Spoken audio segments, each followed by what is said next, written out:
자, 출애굽기 34장 14절 말씀 같이 읽습니다. 시작. 너희는 다른 신에게 절하지 말라. 여호와는 질투라 이름하는 질투의 하나님이시니라.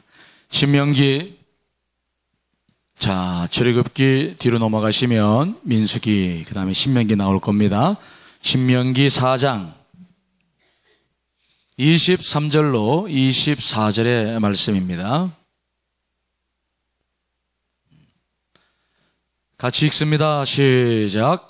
너희는 스스로 삼가 너희의 하나님 여호와께서 너희와 세우신 언약을 잊지 말고 내 하나님 여호와께서 금하신 어떤 형상의 우상도 조각하지 말라. 내 하나님 여호와는 소멸하는 불이시요 질투하시는 하나님이시니라. 아멘. 할렐루야. 네, 이제 교육개발원 행사와 또 단기 선교가 다 잘 맞춰져서 여러분들을 다시 이렇게 건강한 모습으로 보게 되어서 감사합니다.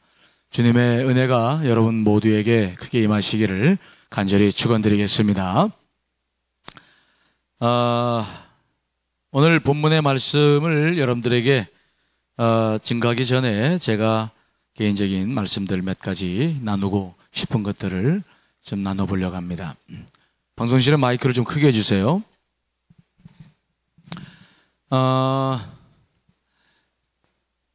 제가 이번에 하와이 열방대학에 좀 다녀왔는데 거기에서 보고 느낀 것들 여러분들과 조금 먼저 좀 나눠보고자 합니다.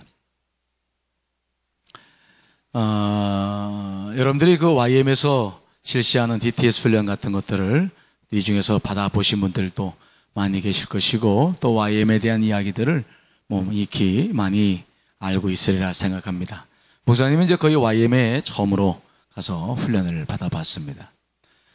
하와이는 보니까 나는 우리 젊은이들이 결혼하면 하와이로 신혼여행을 많이 가거든. 그래서 하와이 하면은 섬 하나가 있고 제주도처럼 하나가 있어가지고 그 섬이 하와이구나 그런 줄 알았더니 보니까 섬들이 여러 개가 이렇게 하와이에는 구성이 되어져 있고 우리 청년들이 결혼해서 여러분들도 앞으로 신혼여행 가게 될지 모르는 그 호놀루루가 있는 그 시 와이키키 해변이 있는 그 섬은 그 섬은 오하우라고 그래가지고 위에 가운데쯤 있는 조그마한 섬인데 굉장히 번화하고 아주 멋있는 곳이 많은 곳이죠.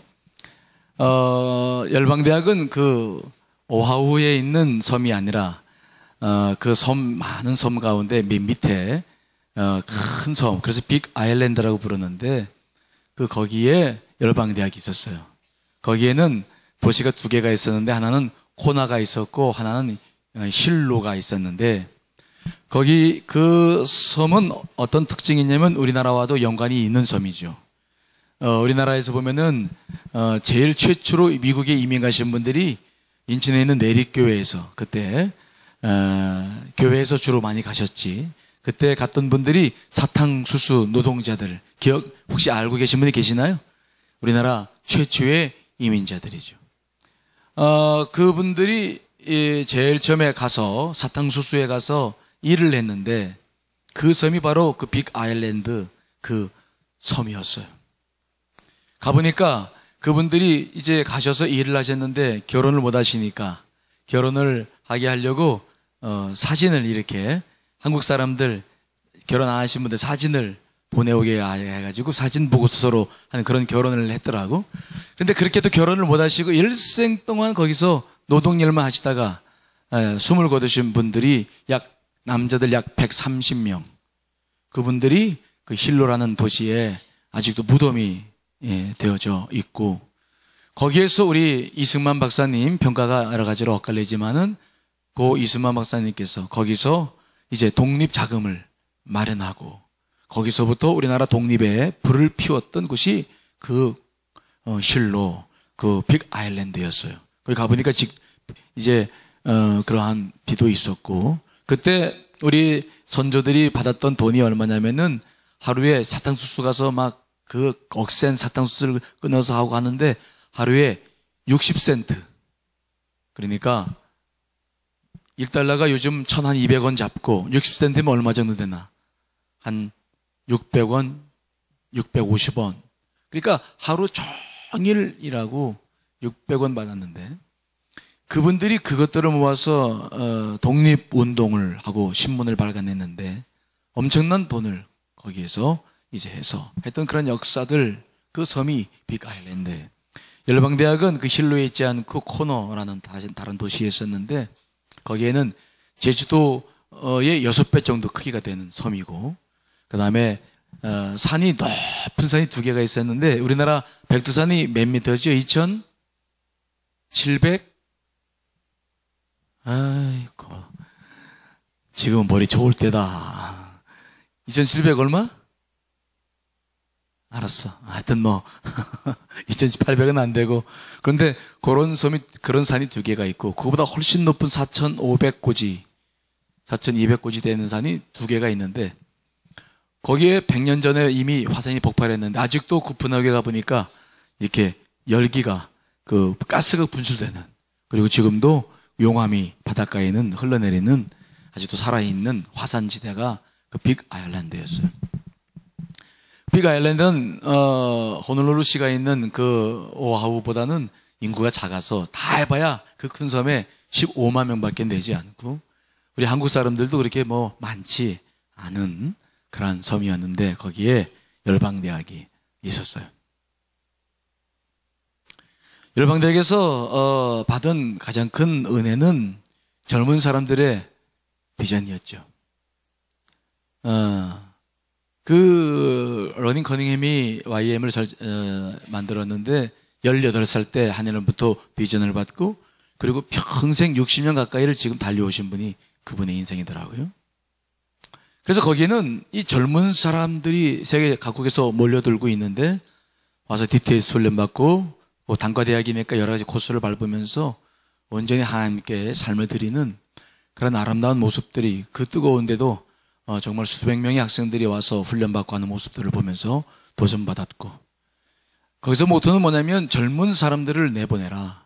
나이 드신 어른들이 하려고 하지 말고 젊은 사람들에게 비전을 줘서 그들이 하나님의 일을 하게 하라.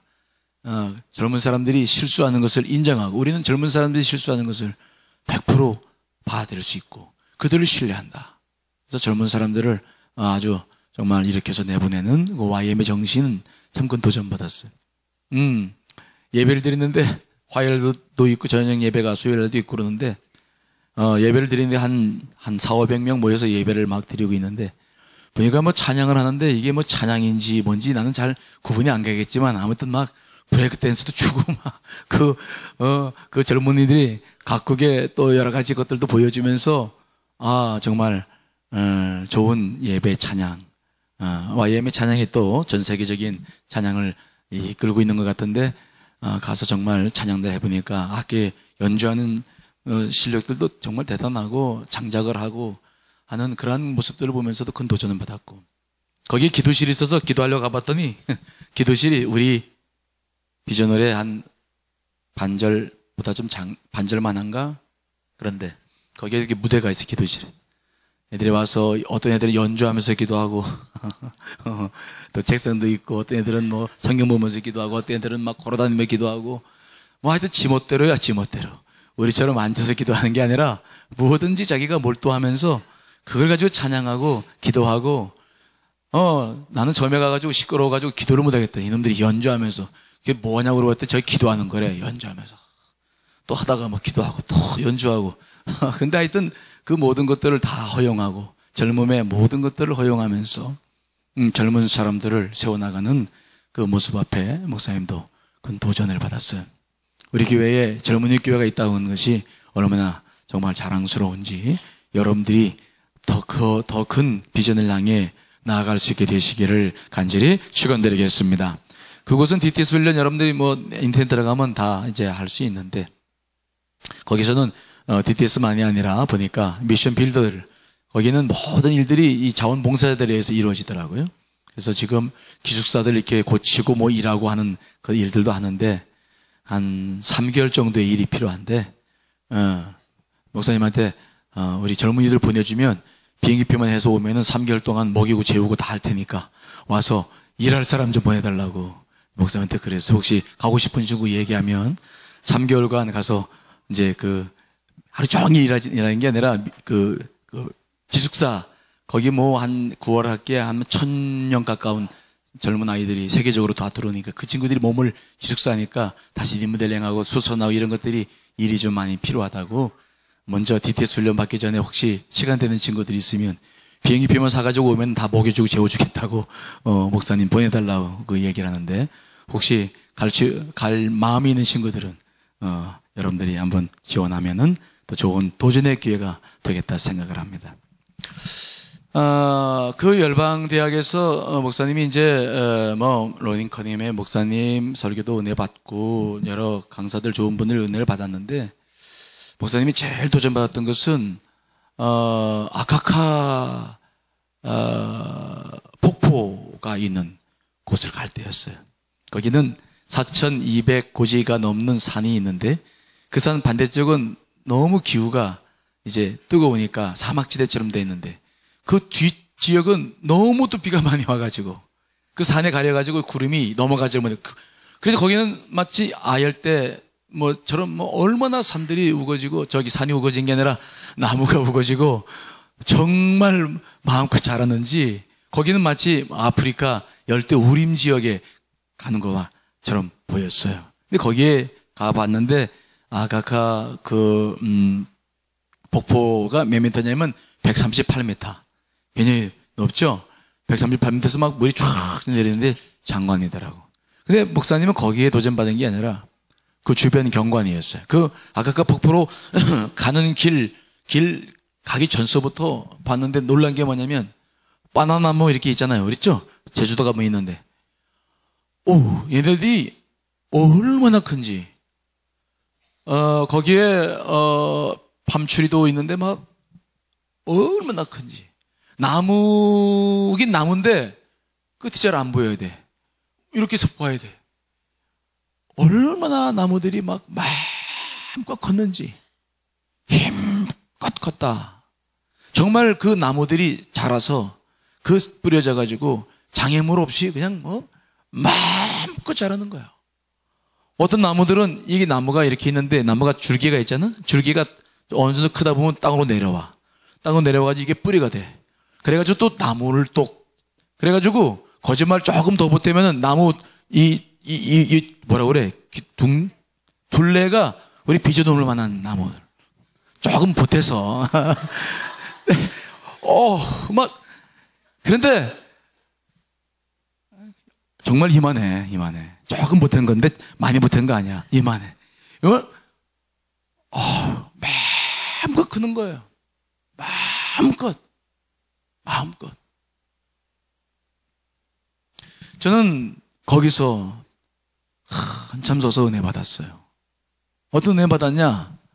이렇게 커야 되는데 이렇게 하나님께서 우주 만물을 지으실 때 인간들이 죄로 뒤집기 전에 정말 많은 씨앗을 동물들을 우리들을 만드셨는데 하나님께서 왜 만드셨을까?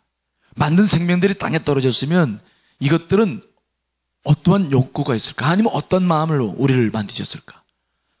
아마 하나님도 나무든 풀이든 동물이든 사람이든 마음껏 크고 한없이 크고 온없이 크고 그래서 하나님의 영광을 드러낼 수 있는 그런 생명들이 되기를 소망하셨을 것 같아요. 그렇죠? 그래서 그 모든 것들이 심겨졌을 때마다 보시니 참 좋았더라 그랬거든. 마음껏 컸어요. 장애물 없이. 그러나 언제부터 이 땅이 저주를 받기 시작했습니까? 인간들이 죄를 지었을 때. 아담과 하와가 죄를 지었을 때 땅도 저주를 받아서 가시덤불과 엉거귀를 냈고 이제 땀을 흘려 먹기 시작했어. 사람들은 심어도 마음껏 자랄 수가 없는 그 제한된 세계 속에서 인생을 살기 시작했고 서로 미워하고 죽이고 시기하고 질투하고 서로 경쟁하고 밟고 올라가지 않으면 올라갈 수 없는 그런 인생이 시작됐죠. 그러나 그 인생, 우리가 살고 있는 이 인생이 아니라 정말로 하나님께서 원하시는 인생은 그렇게 마음껏 크는 거. 정말 목사님이 그곳에 이르러서 한참 기도하는데 정말 감사했어. 하나님, 이렇게 마음껏 우리가 한없이 원없이 자기의 꿈들을 펼치다가 하나님의 나라에 임할 수 있었으면 좋겠습니다. 정말 그런 기도를 하지 않을 수가 없었어요. 여러분, 세상에 묶여서 사는 것도 중요하지만 정말 하나님 앞에 잘 붙들려서 정말 여러분, 이 귀한 인생입니다. 지금 20대, 30대 여러분들은 아직 이게 얼마나 귀한 건지 잘 모르지만 목사님이 이렇게 나이가 50이 넘어 보니까 이제는 그 가치가 뭔지를 알아요. 아, 내가 정말 20대에 돌아간다면 내가 정말 내 이 인생을 어떻게 좀 살았으면 좋겠까 많은 생각을 해요. 소중한 인생입니다. 여러분, 마음껏 그렇게 살아가시기를 간절히 축원드리겠습니다.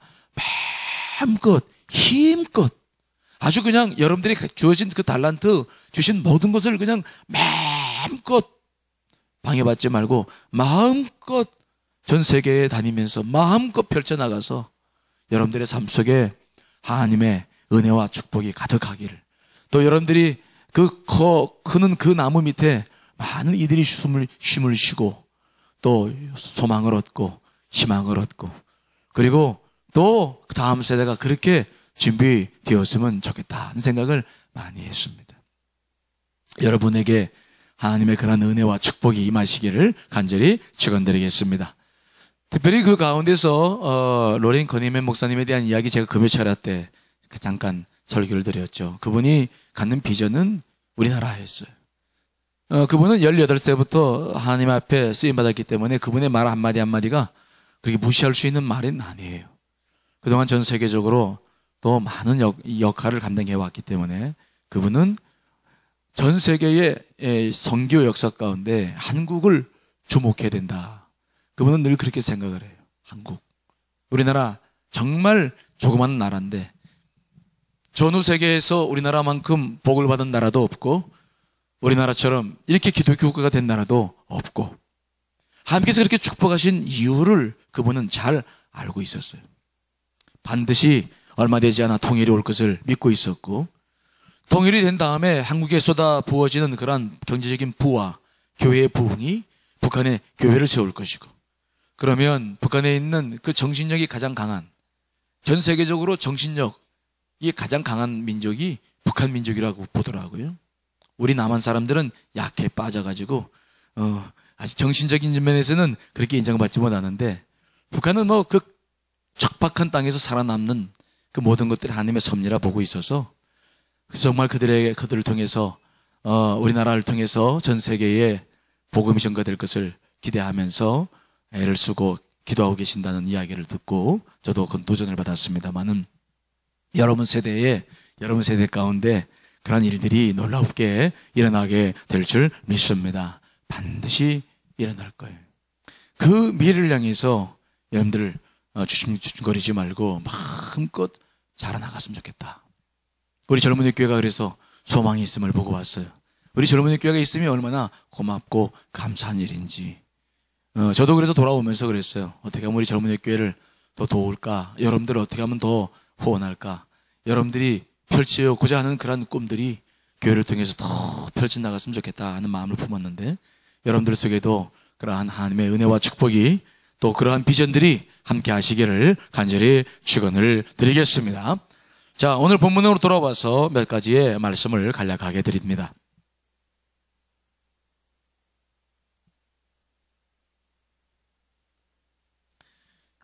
우리가 하나님을 경험한다는 것, 하나님을 알아간다고 하는 것, 그것은 다른 거 아니에요. 그분의 성품을 알아가는 거예요. 그분이 어떤 분인가를 경험해 가는 것이죠. 그것이 그분을 알아간다는 의미예요.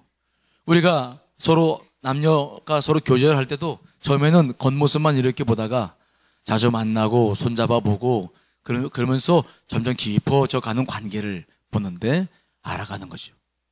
아, 이 사람이 이런 사람이었네. 알아가는 거.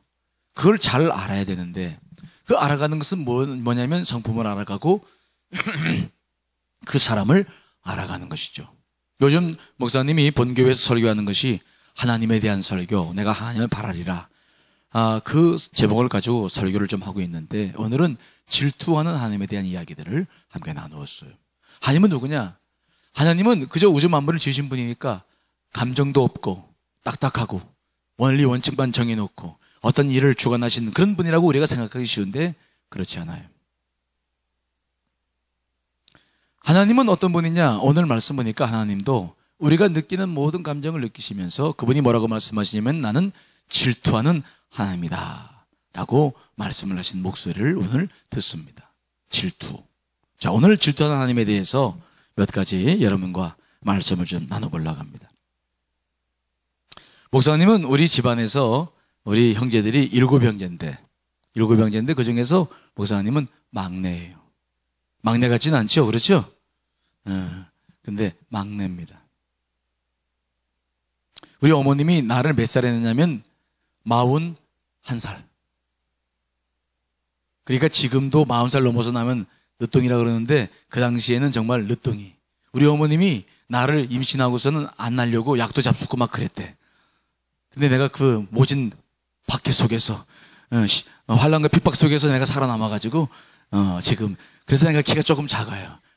머리도 좀 벗겨지고 그 약 먹은 것 때문에 조금 영향이 있는 거지.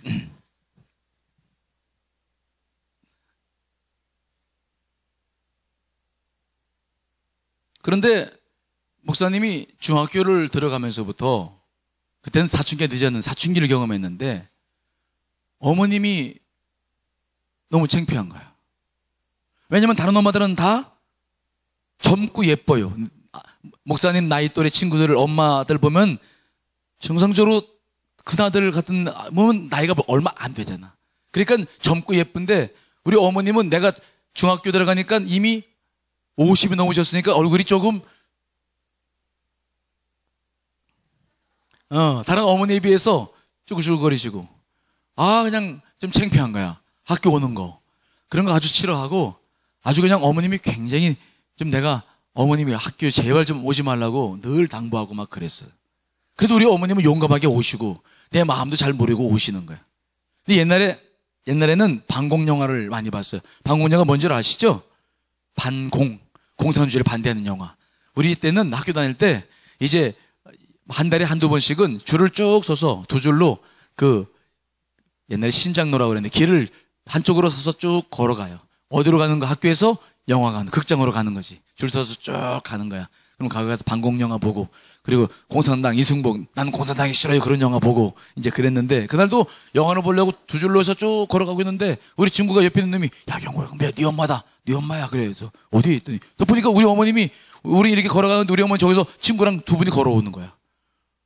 순간 나는 저분이 우리 어머님이라고 그러면 요것들이 날 놀릴 텐데 그래서 아니야 임마 네 엄마 아니라니까 네 엄마 누가 아니라니까 자식이. 그리고 나는 고개를 돌리지도 않고 그냥 이러고 내 친구는 네 엄마래 그러는데 우리 어머니 아들만 찾느라고 지금 막 이렇게 쳐다보고 있는데 목사님은 엄마가 창피해가지고 그냥 이렇게 똑바로 서서도 안 보고 그냥 똑바로 이러고 그냥 걸어갔던 기억이 있어요.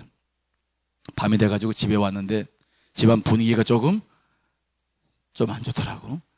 저녁 먹어라 그래서 갔는데 어머님이 예전처럼 말씀도 없으시고 아무 말씀도 안 하시고 그냥 밥 차려주시고는 먹어라 그러고 나가시더라고.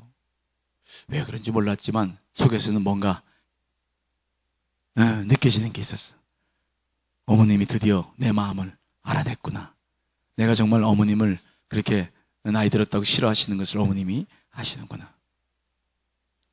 정말 밥도 먹지 못하고 그냥 그러고 있었는데 어머님이 들으셨어. 저한테 떡 하는 말이 경보야 그래.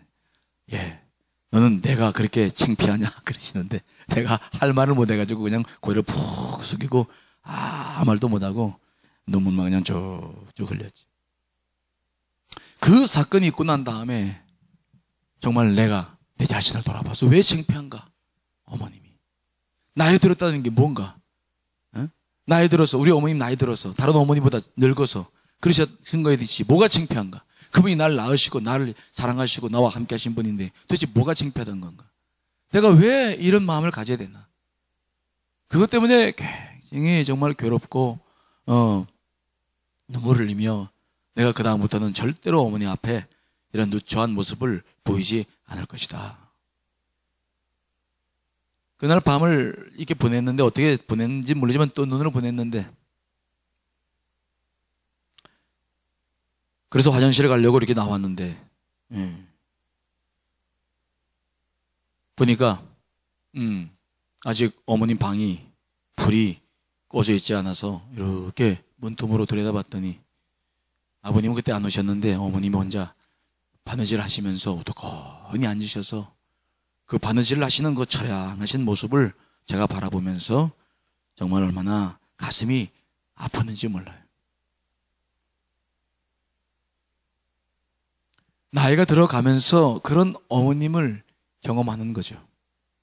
아, 이게 부모의 마음이구나. 부모의 마음이구나. 한 번은 군에 갔다가 휴가를 왔는데, 우리 어머님이 이제 내가 삼계탕을, 어머님 참 잘하셨어요. 오면 삼계탕 해 주셨는데, 삼계탕 하면서 다리를 쭉 찢어서 저를 이제 아침에 주시는데, 집에 창문으로 빛이 쫙 들어오는데, 그때 어머니 얼굴이 비춰졌어요. 그래서 어머니 얼굴을 이렇게 봤는데, 아유, 어머님이 얼마나 나이가 들어 늙으셨는지, 주름살이 차져 있고, 그런 어머님의 얼굴을 보면서 그때 내가 처음으로 그런 생각을 했어요. 아, 이제 어머님이 나를 돌볼 때가 아니라 내가 어머님을 돌볼 때가 되었구나. 그러면서 그때 처음으로 어머님에 대한 그런 생각을 했던 적도 있어요. 어머님. 자식을 바라보는 부모들의 마음.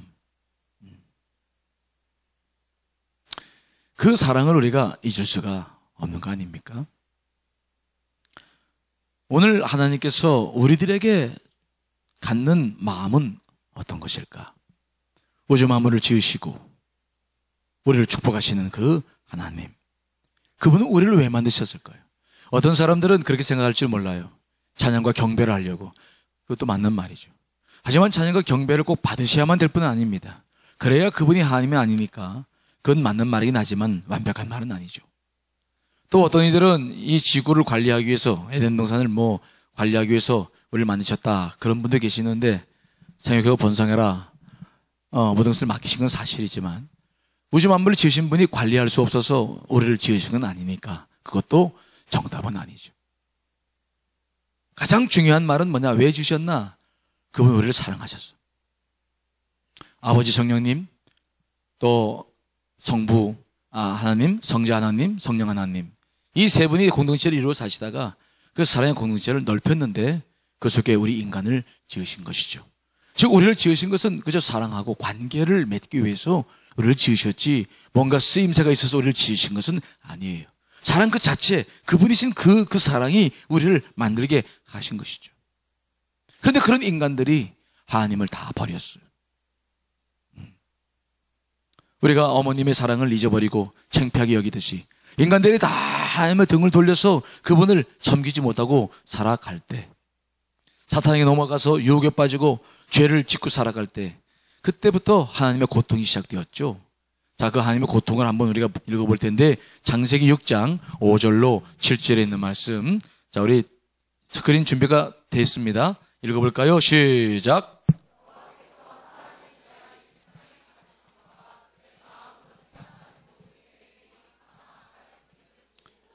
땅 위에 사람 지으셨음을 한탄하사 마음에 근심하시고 이르시되 내가 창조한 사람을 내가 지면에서 쓸어버린 사람으로부터 가축과 기는 것과 종종의 새까지 그리할 이는 내가 그것을 지으셨음을 한탄함이니라. 한탄했다. 인간들을 사랑해서 지으셨는데 인간들이 다 등을 돌렸어. 본과 쾌락. 그래서 창세기 6장에 보면 그런 표현이 있습니다. 다 시집가고 장가가는 일에 모든 하나님의 사람들이 육체가 되어져 갔다. 하나님의 사람들이 다 육체의 쾌락 속에서 다 육체의 쾌락이 되었다. 하나님은 그때 후회하시고 한탄하셨다. 하나님도 우리가 느끼는 감정을 동일하게 느끼시는 분이, 그분은 그렇게 표현했어요. 내가 너희 지었음을 한탄하고 뭐 했다고요? 마음으로 근심했다. 이걸 어떻게 하나? 그 어머님의 근심들처럼, 부모님의 근심처럼 이 하나님의 근심이 계속 있는 거죠. 나이가 들수록 부모님의 근심을 우리가 알게 되는데, 우리가 시간이 흐를수록 이 하나님의 근심, 이 하나님의 마음을 귀를 기울여야 될 줄 믿습니다. 그분의 근심과 한심은 지금도 계속되는 것이죠. 근데 그분의 그런 근심과 한심, 그러면서도 우리를 버릴 수 없어서 사랑하시면서도 근심하는 그런 것들이 가장 잘 드러나고 있는 표현이 뭐냐면 질투하는 하나님이라는 표현이에요. 자, 출애굽기 34장 14절 말씀 다시 한번 읽어볼까요? 시작. 너는 다른 신에게 절하지 말. 여호와는 질투라 이름하는 질투의 하나님이시니라. 하나님은 어떤 분이시라고요? 뭐 하는 분이라고요? 질투한다. 질투가 뭔지 알죠? 질투 해보셨죠? 질투. 특히 여자분들이, 우리 자매들이 질투를 아마 많이 할 텐데, 남자들도 질투해요. 남자 질투들도 있지. 하지만 이제 일반적으로 질투는 여자들이 많이 하는 것으로 나오는데, 질투가 뭐예요? 질투가. 왜 질투하는 거예요? 왜 질투해? 사랑하니까. 사랑하니까.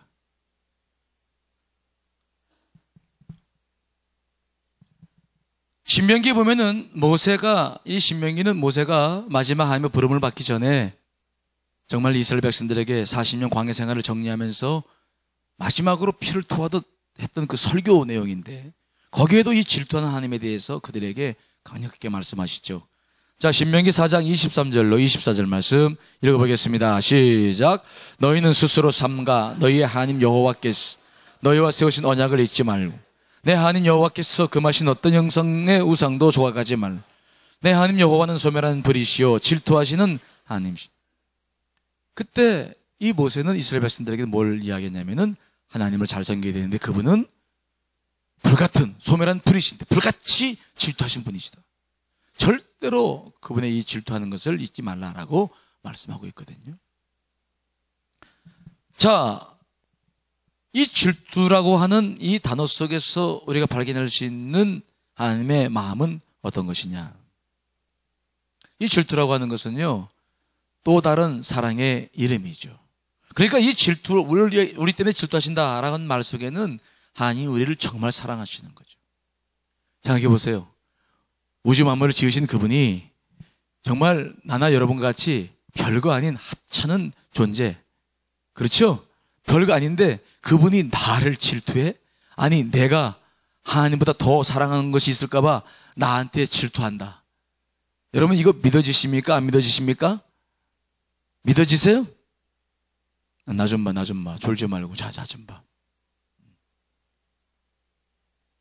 우리는 그 크신 하나님이 정말 나를 사랑한다는 것을 믿을 수가 없어요. 그분이 나를 질투해?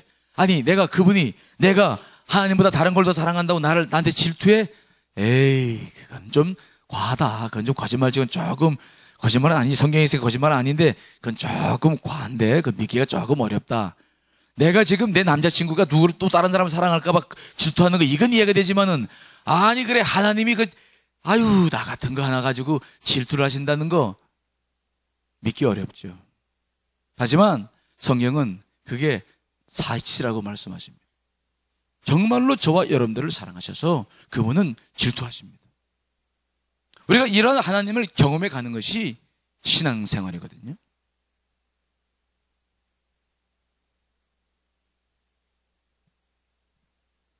왜 그분이 우리를 질투하십니까? 왜 그분이 우리를 사랑하십니까?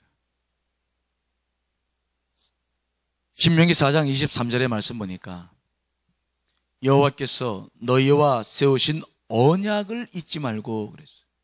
왜 그분이 우리에게 욕심을 내시냐? 왜 그분이 우리에게 질투하시냐면은 우리와 뭘 맺었다고요? 언약. 그 당시에 이스라엘 백성들을 하나님께서는 부르셔서, 시내산을 부르셔서 그들에게 언약을 맺으시고 그들을 하나님의 백성 삼으시고 하나님께서 그들의 하나님이 되신다고 말씀했어요. 이것은 어떤 언약이냐면 결혼 예식과 동일한 언약식을 그때 행하셔서 그때 이후로 하나님을 우리가 뭐라고 부르냐면은 하나님은 우리의 뭐라고요? 신랑이고 우리는 그분의 뭐라고요? 신부라는 개념이 그때부터 들어오기 시작합니다. 그러니까 이 언약을 맺었다는 말의 의미는 뭐냐면 계약과 달라요. 언약은 뭐냐? 그분께서 우리를 부르셔서 정말로 피를 내셔서 어린 양을 잡으시고 그 다음에 우리와 함께 그러한 언약을 맺으신 거야. 그분 나의 하나님이 되고 나는 그분의 자녀가 된 거죠. 신부가 된 거죠. 예수님의 보혈의 피로 말미암아 우리가 다시 그런 언약에 들어가서 우리는 그분으로 하여금 그분이 우리의 신랑이 되시고 우리는 그분의 신부가 되었음이 신약과 구약에 이어져 가는 놀라운 그런 언약 사상입니다. 왜 그분이 우리를 질투하시냐? 질투하는 이유가 뭐냐? 나를 위해서 자기를 내어주실 뿐만 아니라 자기 생명을 내어주셨고 그렇게 우리를 사랑하고 우리와 계약을 맺었기 때문에 언약을 맺었기 때문에 그분과 우리는 그런 관계 속에 이미 들어가 있어요. 그렇기 때문에 모세가 그 언약을 맺었기 때문에 너희와 하나님은 그런 관계 속에 있기 때문에 하나님은 질투하신다. 그 질투하시는 하나님에 대해서 모세가 설명을 하고 있는 겁니다. 여러분들이 앞으로 해야 할 결혼에 대해서도 여러분들이 분명히 알아야 될 게 있고 하나님과 관계에 대해서도 알아야 될 게 있어요. 성경에서 말하는 결혼은요 절대로 그건 계약이 아닙니다. 그건 언약이에요. 언약은 뭐냐? 피를 나누는 거예요. 계약이라는 게 뭡니까? 계약이라고 하는 것은 뭐냐면 서로의 필요 조건에 따라서 내가 이거 줄 테니까 너 이거 달라. 서로의 조건을 충족시키기 위해서 필요한 것들을 나누는 것이 계약이에요. 소명합니다. 그런데 결혼과 하나님과 우리의 관계는 이것은 성경에 보면 계약이라고 되어 있지 않고 뭐라고 되어 있어요? 언약이야. 언약. 언약은 계약과 아주 다른 겁니다. 요즘 사람들은 결혼 생활을 마치 계약으로 생각해서 더 이상 바랄 게 없으면 그만 살자. 이건 계약의 개념이죠. 나중에 언젠가 그 결혼에 대한 이야기를 할 때가 있을 텐데 결혼은 절대 계약이 아니라 하나님 편에 봤을 때 언약이에요. 이건 피를 나누는 거죠. 그래서 늘 하나님께서 언약을 맺을 때는 동물을 잡으셔서 그 피가 증거가 되게 하셨다는 것이죠. 언약이라는 것이 얼마나 중요한지 아세요? 언약이라는 것이 이 언약 사상은 이스라엘에도 가도 있지만 중동에 보면 널리 퍼져 있는 그런 귀한 그런 언약 사상이 있어요. 그 사람들은 한번 언약을 맺었다 그러면 그 사람의 한번 친구 관계를 맺었다 그러면 그 사람의 생명과 모든 것들을 주는 것이 그 사람들의 특징입니다. 예를 들어서 중동에 우리가 여러 국가들을 방문을 한다면은요 거기에 그런 관습이 있어. 자기네 집에 친구로 초대를 받아갔다 그러면 그 사람들이 가진 특성은 뭐냐면 그 친구는 내 혈육과 같다. 그래가지고 그 사람이 그 집에 기거하는 동안에 필요한 것을 말하면 다 해주고 뭐 좋다 그러면 그냥 싸서 주고 하는 그런 특성이 있어요. 우리 친구 목사님이 중동에 가서 그 선교를 하는데 어떤 한 가정과 친구를 맺었는데 그 집에 가가지고 그냥 그 집은 쉽게 말하면 계약을 맺을 때 원시적으로 말하면 그 텐트나 이런 거에 보면 피를 쫙 뿌린대. 손님이 오면은.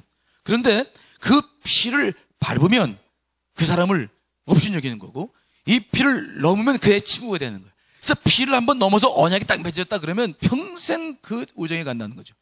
이 선교사님이 가가지고 그 집에 들어가서 뭘 했냐면은 너무 그림이 좋은 게 있어가지고 이 그림 너무 좋다고. 그 다음날 아침에 자고 일어났더니 뭔가 큰 게 하나 선물에 싸져 있더래. 그래서 뭐냐니까 그림이라고. 그림 가져가라고. 무슨 소리 하는 거야? 왜 가져? 그 그림이 너무 좋다고 그래. 우리는 형제고 그러니까 그 그림은 이미 너에게 마음이 정해진 거니까 네 거라고. 그럴 만큼 그들은 한번 정한 그 언약은 물을 수가 없는 거예요. 하나님과 우리와의 계약의 관계도 맞아요. 예수 그리스도의 보혈의 피로 우리는 언약 관계를 맺었기 때문에 그분은 내 하나님이고 나는 그분의 자녀예요. 이것은 그 무엇으로도 물을 수가 없는 거예요. 결혼에 대한 개념들 나중에 설명드릴게요. 결혼도 마찬가지예요. 결혼은 절대로 계약이 아니에요. 언약이에요. 그렇기 때문에 한번 결혼하면 물을 수가 없는 거야. 그럼 피를 나누는 일들이죠. 하나님께서 우리와 그런 언약 관계를 맺었어요. 그분은 우리의 하나님이시고 우리는 그분의 자녀고 백성이고 그분은 우리의 신랑이고 우리는 신부예요. 때문에 오늘 모세는 우리들에게 뭐라고 말씀하시냐면 그러한 언약을 맺었기 때문에 하나님은 질투하시는 분이다. 그 질투가 얼마나 불같은지 소멸하는 모든 걸 불로 태우는 불과 같이 그렇게 한번 발동하면 걷잡을 수 없는 것임을 우리들에게 말씀해 주고 있는 것이거든요. 여러분, 하나님께서는 여러분들을 구원하셨어. 십자가 보혈로 여러분을 사셨기 때문에 언제든지 하나님은 여러분에게 관심이 있다는 사실을 잊지 않으시길 간절히 축원드리겠습니다. 그 관심은 그냥 관심이 아닙니다. 질투하는 거죠. 내가 하나님보다 더 다른 걸 사랑하면 질투하는 거야. 이 질투라는 감정은 그래서 내 권리를 나눌 수가 없기 때문에 생기는 감정인데 참 재밌어요. 다른 건 이제 생략을 하고요. 자, 야고보서 4장 4절로 5절 말씀을 한번 읽어볼 텐데 자, 같이 한번 읽어보겠습니다. 시작. 가늠한 여인들아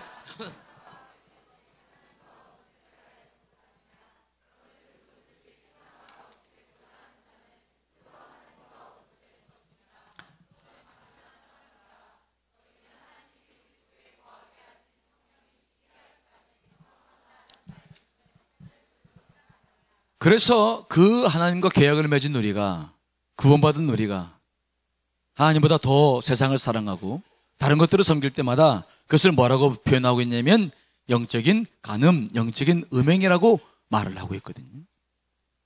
지금 이 시대에는 사탄들이 돈을 장악하고 있고 문화를 장악하고 있고 모든 쾌락을 중시 여기는 사회가 되고 있고 외모를 자랑하는 사회가 되고 있죠. 이 사회 속에서 우리가 세상과 벗이된다면 그것은 하나님과 원수가 되고 있음을 오늘 말씀하고 있어요. 근데 특별히 4장 5절에 우리가 관심 가져야 될 것은 뭐냐면 너희는 하나님이 우리 속에 거하게 하신 성령이 뭐 하신다고요? 시기하기까지 사모한다 하신 말씀을 헛된 줄로 생각하지 말라. 여러분 안에 계신 성령님을 여러분 분명히 믿으시죠? 성령님께서 여러분과 함께 하신 것을 믿으시죠? 근데 그 성령님께서 우리가 잘못된 길로 가면 그분이 이제 시기하신다는 거예요. 내가 세상에 빼앗기고 내가 세상 것을 더 좋아할 때마다 그 성령님께서 시기하신다. 여러분 이보다 더 귀한 사랑이 어디에 있어요? 여러분 남자친구 여자친구가 다른 사람 괜히 은근히 관심 갖고 좋아하는 것처럼 보이면 아주 기분이 나쁘고 그렇죠? 그렇죠? 그래서 그냥 눈 어디에 돌리냐고 막 치고 그러죠? 그렇죠? 요즘같이 이렇게 더울 때 참 조심해야 돼요. 예, 우리 얼마 전에도 어떤 가정 신방했는데 신방하러 이렇게 가다 보니까 그 권사님이 자꾸 눈이 돌아가. 그러니까 그 집사님이 막 쿡쿡 치고 그러더라고. 왜 그러냐 그랬더니 이 애는 자꾸 옆에서 예쁜 여자만 지나가면 자꾸 쳐다본대. 그러다고 화난다고 막 쿡 치고 시기하고 그러던. 여러분 안에 계신 성령님께서 우리를 얼마나 사랑하시는지 내가 세상의 것들을 바라볼 때마다 그분은 나를 시기하시고 내가 나를 사랑하는데 네가 어찌 그럴 수 있냐고 내게 하기 때문에 우리가 하나님이 아니라 다른 많은 것을 사랑할 때마다 우리의 내면의 세계는 복잡하고 아주 힘겨운 삶을 살 수밖에 없는 것이거든요. 그만큼 우리를 사랑하신다고 표현하시기 때문에 우리가 신앙생활 할 때 가장 중요히 여겨야 될 것은 우리의 하나님과 나와의 사랑의 관계를 잘 관리해야 될 줄 믿습니다. 잘 관리해야 돼요. 어떻게 하는 게 잘 관리하는 것일까? 아무리 남녀관계가 사이가 좋아도요 틈이 벌어질 때가 있어요. 틈. 그 틈을 비집고 사탄이 틈을 타는데 어느 때 우리가 틈이 생깁니까? 서로 보내는 시간이 적고 만난 시간 횟수가 줄어들면은 틈이 생기는 거죠. 여러분 하나님과 관계에 있어서 그분을 부르고 그분께 예배하고 찬양할 때마다 여러분의 가슴속에 어떤 느낌이 들어요? 하나님 하면은 정말 뜨거운 것이 올라오고 감사가 올라오고 그분을 향하는 찬양과 그러한 마음이 여러분 올라오십니까? 그렇다고 한다면은 여러분들의 마음은 아직 주님과 관계가 좋은 관계죠. 하지만 주 앞에 예배를 드리러 나왔어도 내 근심 걱정 때문에 찬양도 안 들어오고 기도도 할 수 없고 졸립고 딴 생각만 자꾸 난다고 한다면 여러분은 혹시 하나님과 여러분과 사이의 관계가 어찌가 되었는지를 한번 확인해 볼 필요가 있어요. 틈이 생긴 거예요. 지난번에 목사님이 이혼에 관련된 책들을 쭉 자료로 살펴다 보니까 어떤 사람들이 이혼을 제일 많이 하냐면 주로 기러기 아빠 엄마들, 아이들 때문에 외국에 아이들 엄마랑 같이 보내주고 아빠가 힘들게 일해서 돈만 보내주는 가정들은 이혼을 많이 하더라고요. 또 주말부부. 왜? 만나는 시간들이 없기 때문에 그 사이에 마귀가 틈을 타는 거예요. 여러분들이 하나님과 사랑의 관계를 잘 유지하려면 하나님과 만나는 시간을 자주 갖게 되시기를 간절히 축원드리겠습니다. 자주 가지셔야 돼요. 자주 가죠. 그리고 그분과 함께 늘 시간을 보낼 때마다 그분과의 사랑의 관계가 높아지는 거 아닐까요? 우리가 인생을 살아갈 때 제일 중요한 것은 하나님과 여러분과의 관계일 겁니다. 어떤 장애물도 극복하고 힘껏 마음껏 한없이 살아가기 위해서 여러분들은 하나님의 사랑의 손에 꽉 붙잡힐 수 있게 되시기를 간절히 축원드리겠습니다. 그래서 그 사랑으로 모든 장애물을 뚫고 마음껏 성장하라. 하나님께서 여러분을 시기하고 질투하실 정도로 사랑하신다는 사실을 잊지 말고 그 하나님과 동행하신 여러분 되시기를 간절히 축원드리겠습니다. 자, 우리 찬송 같이 부르시고 기도 좀 하겠습니다.